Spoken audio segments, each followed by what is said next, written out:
जय हिंद प्यारे साथियों, स्वागत है सभी का हमारे एक और नए सेशन में। मेरा नाम है संजय और आप सभी लोग देख रहे हैं KD campus Bilsanda YouTube channel. तो दोस्तों क्षमा चाहता हूं मैं आप लोगों से, क्योंकि पिछले लगभग 3-4 दिनों से हमारी कोई वीडियो अपलोड नहीं हुई है।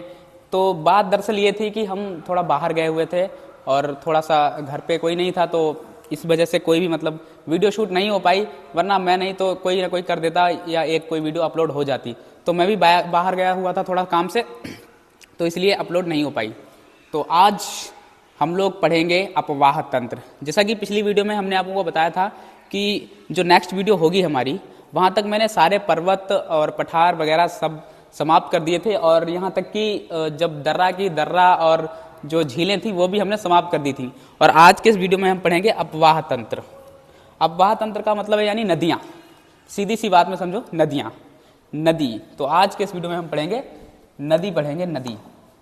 तो बिना फालतू की बातें करते हुए हम चलते हैं सीधे से सीधे अपने टॉपिक के ऊपर, ठीक है। और थोड़ा सा आप लोगों को मैं एक बार दोबारा से सॉरी बोल देता हूँ, क्योंकि आप लोगों को इंतज़ार करना पड़ा मेरी वजह से। और अब मैं बोलता हूँ रेगुलर वीडियो पड़ेंगी, daily to daily video upload होंगी, कोई भी वीडियो मिस नहीं होगी, ठीक है। तो अब हम बात करते हैं क्या पढ़ेंगे आज के इस वीडियो में हम। अपवाह तंत्र। अपवाह तंत्र यानी भारत का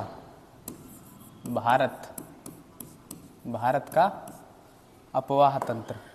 आज के इस वीडियो में हम भारत का अपवाह तंत्र पढ़ेंगे। अपवाह तंत्र में क्या क्या आता है? अपवाह तंत्र का मतलब होता है बहना, यानी जो चीज़ बह रही है। अपवाह यानी कि प्रवाह। अपवाह का मतलब होता है प्रवाह। तो जो भी चीज़ बह रही हो उसे हम बोलते हैं अपवाह। जो चीज़ बहे वह अपवाह की श्रेणी में आती है।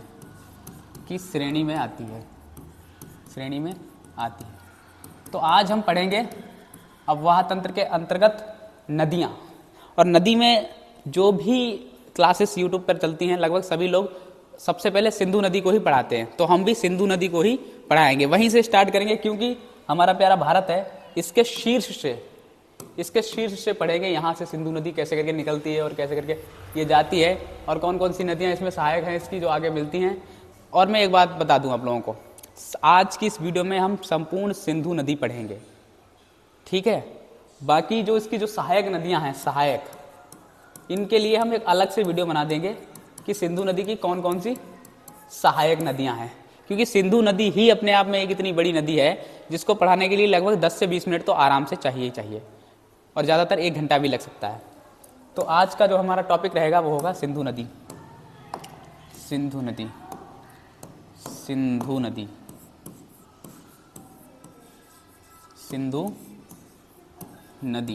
ये हमारा होगा आज का टॉपिक।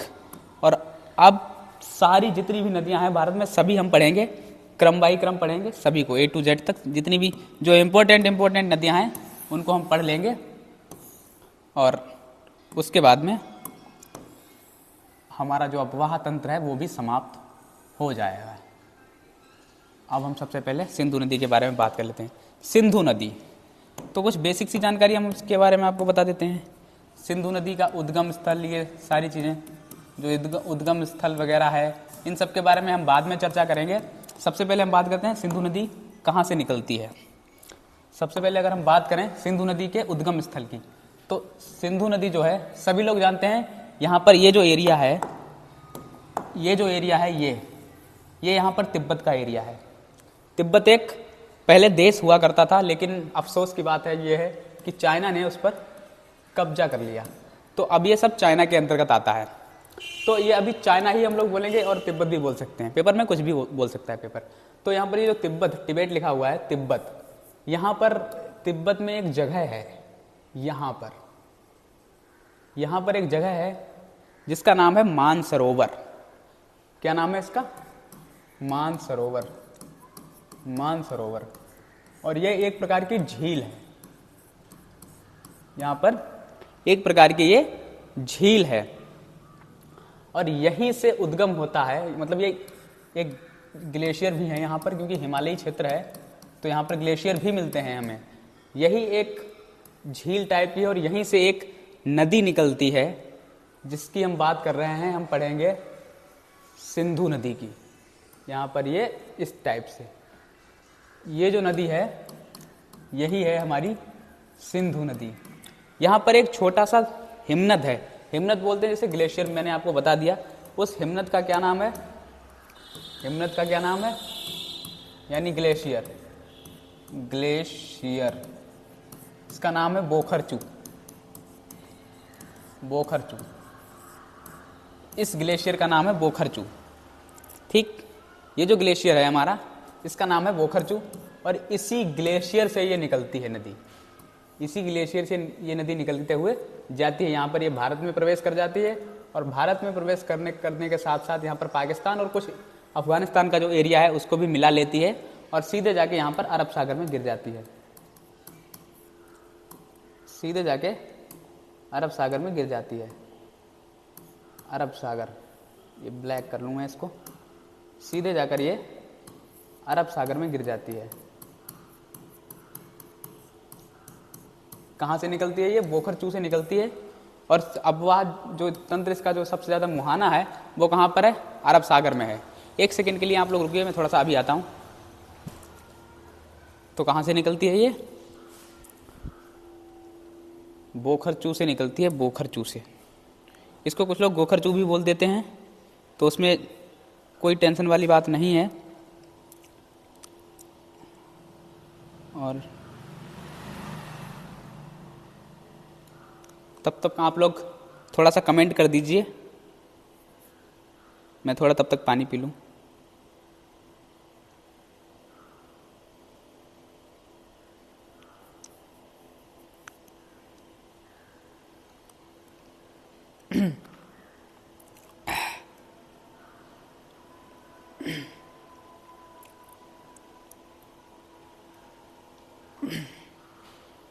ठीक है,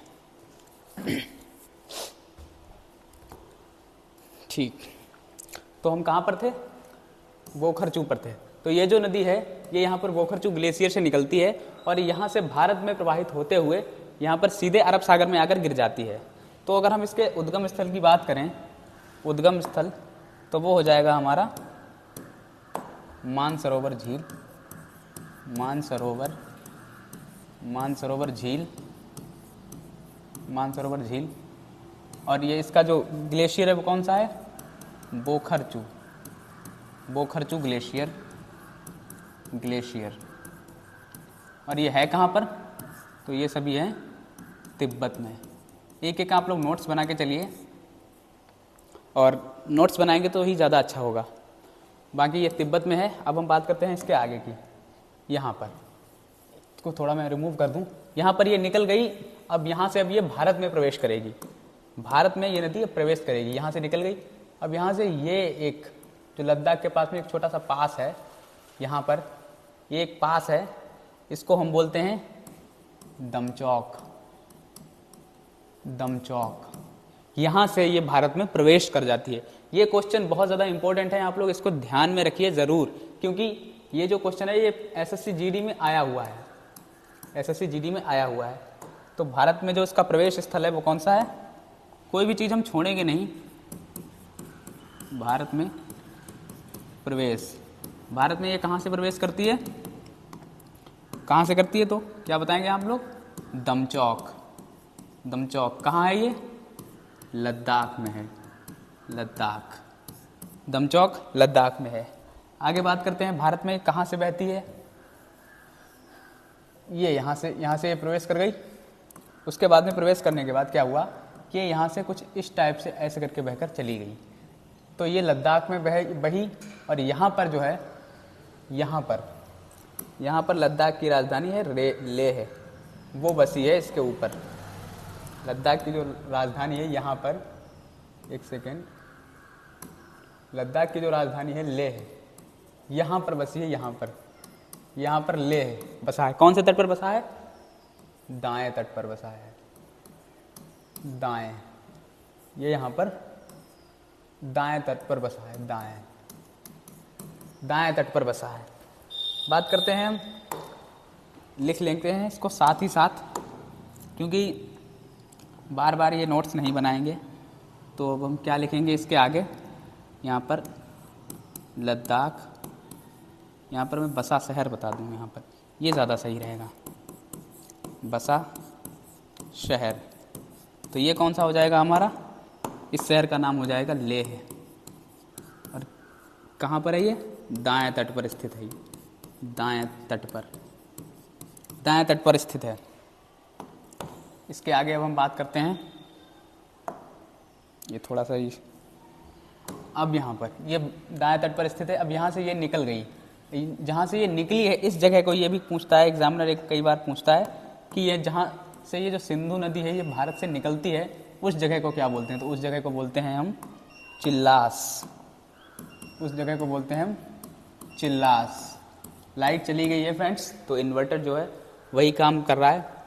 तो हम सोच रहे हैं जल्द से जल्द आप लोगों को ये जो सिंधु नदी है ये फिनिश कर दें। तो यहाँ पर ये भारत से कहाँ पर निकलती है, भारत से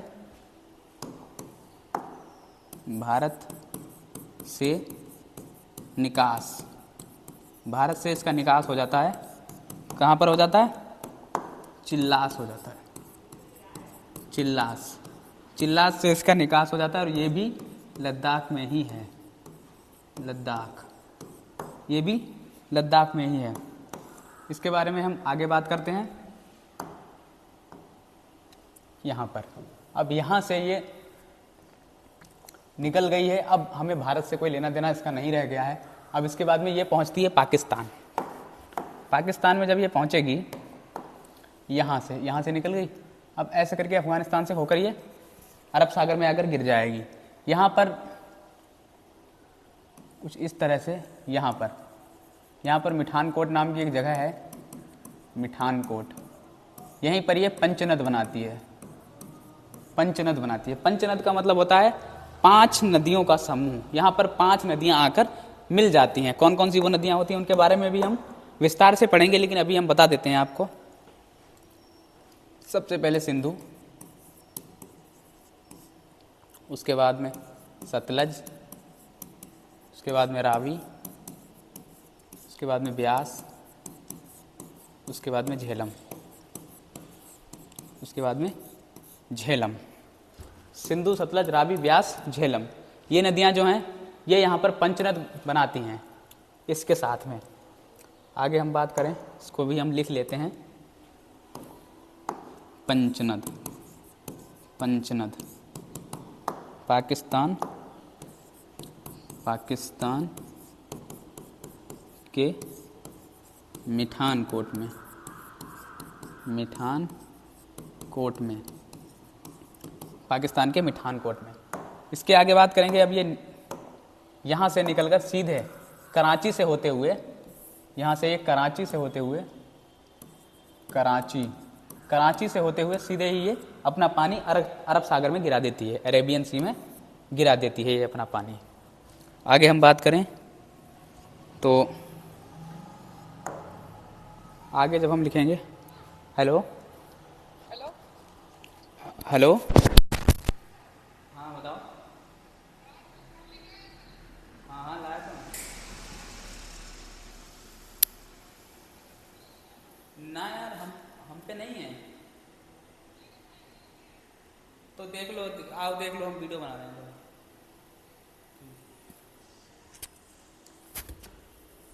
तो हम बात कर रहे थे इसके मुहाने की, यानी कराची में ये गिर जाती है, सॉरी फॉर दैट। यहाँ पर हम बात करें इसके मुहाने की, मुहाना।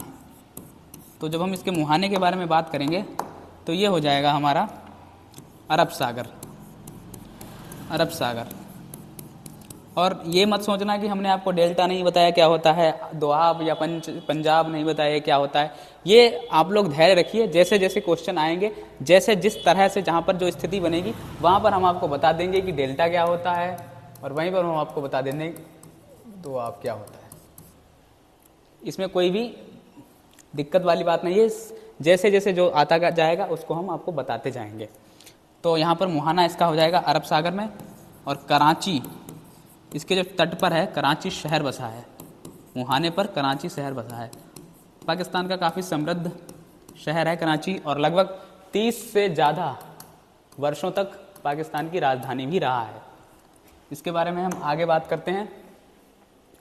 और यहाँ से ये लगभग हो चुका है हमारा, यहाँ पर ये मुहाने में अपने पहुँच गई है। अब ये बनाएगी डेल्टा, अब ये बनाएगी, क्या बनाएगी? डेल्टा। तो अब हम यहाँ पर बात कर लेते हैं कि डेल्टा क्या होता है। अब हम यहाँ पर बात करेंगे कि डेल्टा क्या होता है। ये हमने यहाँ पर इसको मिटा दिया। अब हम बात करते हैं कि डेल्टा क्या होता है। डेल्टा, डेल्टा, डेल्टा का मतलब होता है कोई भी नदी जब अपना पानी कई वितरकाओं में विभाजित कर देती है। जैसे कि अगर कोई नदी है, यहाँ पर ये कोई नदी आ रही है, ये कोई नदी आ रही है। अब यहाँ पर ये कोई समुद्र है, ठीक है, इतना बड़ा हम बना लेते हैं। ये कोई समुद्र है और यहाँ से जब ये नदी आई तो ऐसे करके कई वितरकाओं में विभाजित हो गई इस तरह से। और इन वितरकाओं के बीच में छोटे छोटे से द्वीप टाइप के छोटे छोटे से जो स्थल हैं वो रह गए। तो इसी को हम बोलते हैं डेल्टा। यानी नदी जब अपने साथ मिट्टी को बहाकर लाती है तो उसके द्वारा बनी हुई छोटी छोटी वितरकाएं जिसमें त्रिभुजाकार ले लेती हैं, वो क्या कहलाती हैं? डेल्टा। नदी द्वारा बनाया गया त्रिभुजाकार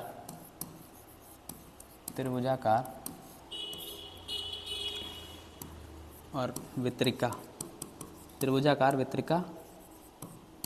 वितरिका स्थल।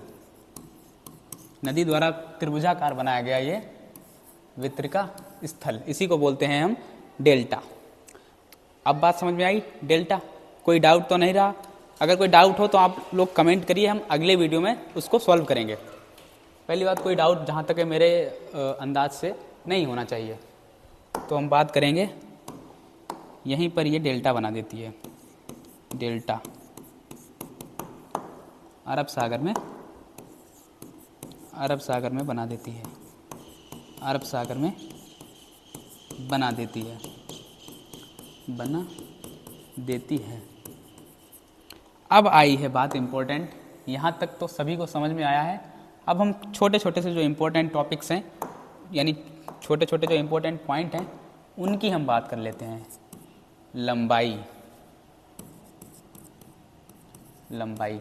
यहाँ पर मैं कुल लंबाई लिख देता हूँ जिससे कि हमारे कोई भी भाई या बहन को प्रॉब्लम ना हो, क्योंकि कभी कभी कन्फ्यूज़न हो जाता है कि भारत में कितनी लंबाई है और पूरे जो एरिया है, मतलब पूरी जो पूर्ण लंबाई है वो कितनी है। तो जो इसकी हम कुल लंबाई की बात करें तो ये है 2880 किलोमीटर। और भारत में लंबाई की बात करें, भारत में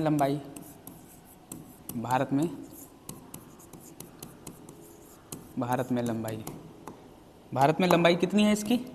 1114 किलोमीटर।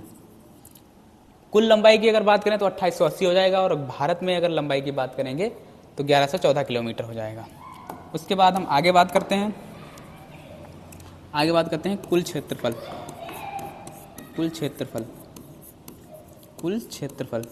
तो इसका कुल जो क्षेत्रफल है, यानी एरिया जो है, जितने बीच में, एरिया का मतलब होता है कि लंबाई एक अलग चीज़ होती है, लंबाई सीधी सीधी हो या ऐसी हो। तो इस जो जितना भी एरिया है इसको हम बोलते हैं लंबाई। लेकिन अगर कोई नदी ऐसे करके घूम के गई है तो वो जितना भी एरिया वो कवर करेगी उसको हम उसका क्षेत्रफल बोलते हैं। तो इसका क्षेत्रफल है 12 लाख वर्ग किलोमीटर। देख रहे हो कितना ज़्यादा एरिया घेरती है ये, 12 लाख वर्ग किलोमीटर। और अगर हम इसके भारत में क्षेत्रफल की बात करें, भारत में इसका कितना क्षेत्रफल है? भारत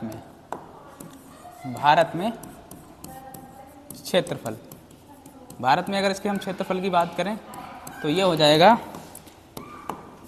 2.15 लाख वर्ग किलोमीटर। 2.15 लाख वर्ग किलोमीटर जो है वो हमारा हो जाएगा भारत में इसका क्षेत्रफल। इसके बाद हम एक और बात कर लेते हैं, जो हमने आपको बात स्टार्टिंग में थोड़ी सी नहीं बताई थी, तो अब एक और बात जो है वो हम आपको बता देते हैं। यहाँ पर जब यहाँ से ये जो नदी निकलती है, जब ये नदी निकलती है तो यहाँ पर इसको क्या बोलते हैं? इसको सिंगी खंबान बोलते हैं। सिंगी खम्बान, सिंगी सिंगी खम्बन बोल दो या खम्बान बोल दो। यहाँ पर जब ये नदी निकलती है तो इसको बोलते हैं सिंगी खम्बान। ये थोड़ा सा आप लोग पॉइंट बढ़ा लेना है। ये पॉइंट जो है हम आप यहाँ पर बढ़ा देते हैं। ये यहाँ पर पॉइंट जो है वो हमारा बढ़ाने लायक है, काफ़ी इंपॉर्टेंट है। कभी कभी आ जाता है एग्जाम में कि जब ये नदी मानसरोवर से निकलती है तो वहाँ पर उसको क्या बोला जाता है, तो इसको बोला जाता है सिंगी खम्बान। और कभी कभी ऐसा भी आ जाता है कि कहाँ से निकलती है, तो बोखरचू ना दे करके यहाँ पर इसका जो वास्तविक नाम है बोखरचू ग्लेशियर वो ना दे करके कभी कभी ये दे देता है कि बताइए ये कहाँ से निकलती है। तो अगर इस टाइप से आ जाए तब भी हम क्या करेंगे, सिंगी खम्बान ही लगाएंगे, सिंगी खम्बान।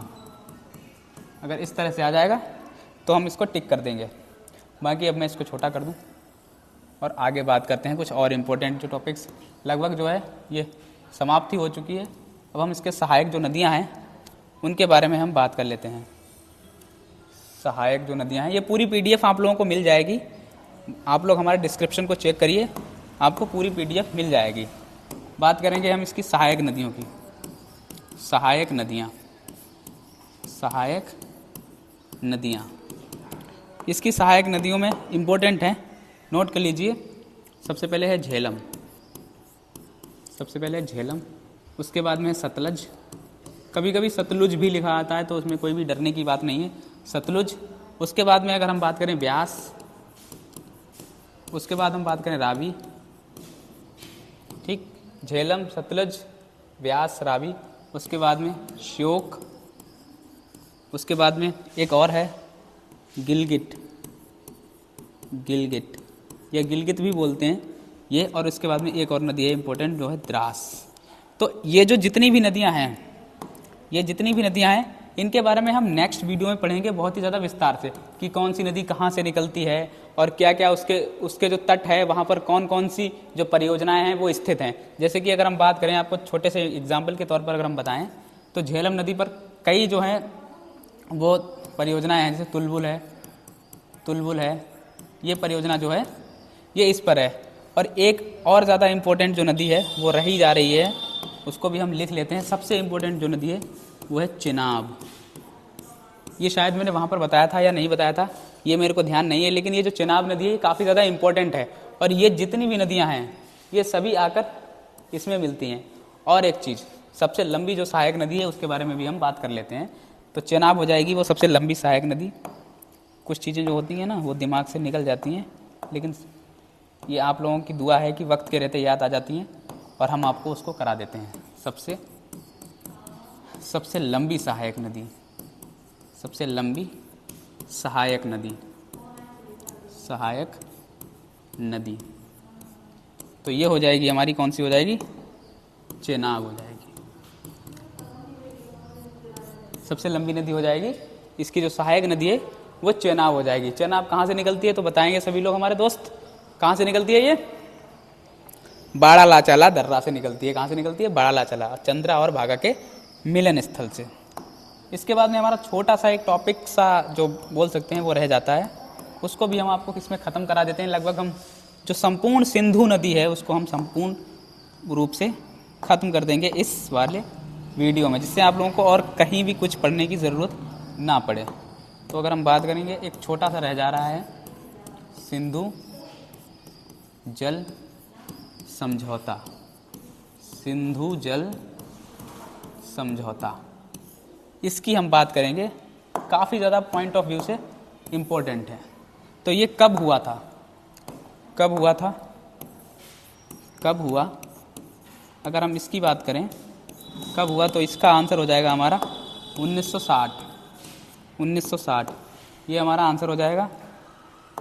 और उसके बाद में किसने कराया, किसने कराया, किसने कराया, किसने कराया, तो ये कराया था विश्व बैंक ने, विश्व बैंक ने, विश्व बैंक ने कराया था। विश्व बैंक की देख रेख में ये हुआ था। और इसके साथ ही यहाँ पर इंडिया के पीएम आए थे, यानी जवाहरलाल नेहरू, और उसके साथ ही पाकिस्तान के पीएम आए थे मोहम्मद अली जिन्ना। पाकिस्तान के जो पीएम आए थे और इंडिया के पीएम आए थे, इन दोनों की मध्यस्थता में ये हुआ था। और किसने करवाया था? विश्व बैंक ने करवाया था। बात करें विश्व बैंक की, तो विश्व बैंक का जो हेडक्वार्टर है वो कहाँ है? थोड़ी सी एक्स्ट्रा जानकारी हम आपको दे देते हैं।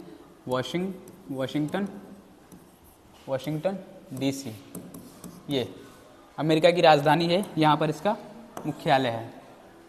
इसके बारे में आगे हम बात करते हैं। तो इसका जो उद्देश्य है वो क्या है? उद्देश्य, इसका जो उद्देश्य है वो क्या है? अगर हम उद्देश्य की बात करें तो ये जो नदियां हैं, जैसे कि हम इन सभी नदियों को लिख देते हैं, सिंधु, चेनाब यानी चिनाब और सतलज। सिंधु, चेनाब और सतलज, इन सभी का जो 80% है वो यूज करेगा पाकिस्तान यूज करेगा। उसके बाद में जो बाकी जो 3 नदियां बची हैं उनका जो यूज है 80% वो करेगा भारत। तो अगर हम इसके बारे में बात करते हैं तो ये हो जाएगा हमारा सिंधु, झेलम और चेनाब।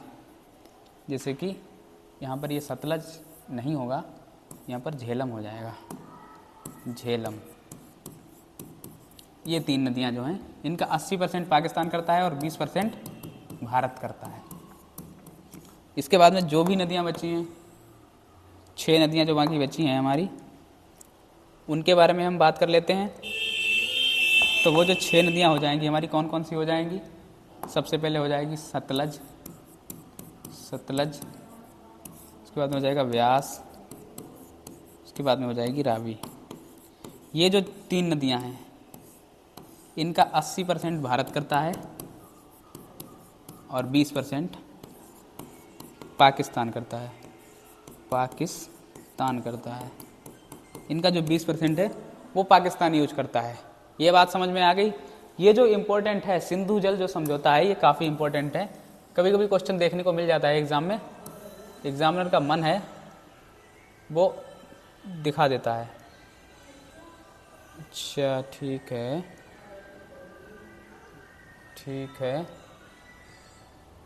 यहाँ पर एक सेकेंड, थोड़ा सा आप लोग वेट करिए। यहाँ पर ये है सिंधु जल समझौता, काफ़ी इम्पोर्टेंट है, इसको आप लोग ज़रूर तैयार कर लीजिए। सिंधु जल जो समझौता है कब हुआ था? तो सभी लोगों को पता है कब हुआ था, 1960 में हुआ था। और किसकी अध्यक्षता में हुआ था, मतलब किसने कराया था? तो ये हो जाएगा विश्व बैंक। पाकिस्तान के पीएम आए थे यानी मोहम्मद अली जिन्ना, और उसके बाद में हिंदुस्तान के पीएम आए थे जिनका नाम था जवाहरलाल नेहरू। इसका उद्देश्य क्या था? उद्देश्य था कि जो 6 नदियां हैं, भारत और पाकिस्तान, यानी भारत और पाकिस्तान के बीच में जो विवाद था, नदी जल विवाद, ये, और कुछ अभी भी है, जैसे तिस्ता जल विवाद है, वो भारत और बांग्लादेश के बीच में है। तिस्ता विवाद जो है भारत और बांग्लादेश के बीच में है। तो यहाँ पर हम ये पढ़ रहे थे, विश्व बैंक ने कराया था, इंडिया के पीएम आए थे, पाकिस्तान के पीएम आए थे। बात करें इसका उद्देश्य क्या था? उद्देश्य था सिंधु नदी, चेनाब और झेलम, इन 3 नदियों का जो यूज है उसका 80% का यूज पाकिस्तान करेगा और रेस्ट 20% का जो यूज है वो भारत करेगा। उसके बाद में हमने फिर आगे बात की सतलज की, सतलज, ब्यास और रावी। बाकी ये जो रेस्ट की जो 3 नदियां हैं उनमें से जो 80% है सभी का, इन तीनों नदियों का जो 80% है उसका यूज करेगा हमारा इंडिया और रेस्ट 20% का यूज करेगा पाकिस्तान। तो कुछ इस तरह से था हमारा सिंधु नदी अपवाह तंत्र। बाकी इसकी जो सहायक नदियां हैं, जैसे रावी हो गई, सतलज हो गई, व्यास हो गई, झेलम हो गई, इनको हम नेक्स्ट वीडियो में पढ़ेंगे, नेक्स्ट सेशन में कवर करेंगे। बाकी आज का सेशन भी थोड़ा सा लंबा हो रहा है और यहीं के साथ हम इसको विराम पे लगा देते हैं अपने शब्दों को। और आप लोग भी सपोर्ट करिए हमारे चैनल को, जो नया चैनल है हमारा, इसको सपोर्ट करिए। और अभी लगभग 300 सब्सक्राइबर हो चुके हैं, तो उसके लिए आप लोगों को तहे दिल से बहुत बहुत धन्यवाद। इसी तरह आगे हमारी मदद करते रहिए और हमारे चैनल को सब्सक्राइब करते रहिए, अपने दोस्तों के साथ इसको शेयर करते रहिए, जिससे कि हमारे जो सब्सक्राइबर हैं वो बढ़ जाएं थोड़े से, हम भी लोगों तक पहुंचने लगे, जिससे जो नहीं पढ़ सकता, जिसके पास पैसे नहीं हैं, वहाँ तक ये वीडियो जाए और वह अपना जो संपूर्ण सिलेबस है वो कवर कर ले। यहाँ पर हम लगभग अपना संपूर्ण सिलेबस 100% जो जीएस का जो सिलेबस है वो हम कंप्लीट कराएंगे और एकदम फ्री में कंप्लीट कराएंगे, no paid, no paid, no paid, free में 100% जो सिलेबस है वो हम कंप्लीट कराएंगे। और मैं मिलता हूँ आप लोगों को इसके नेक्स्ट सेशन में, तब तक के लिए जय हिंद, जय भारत।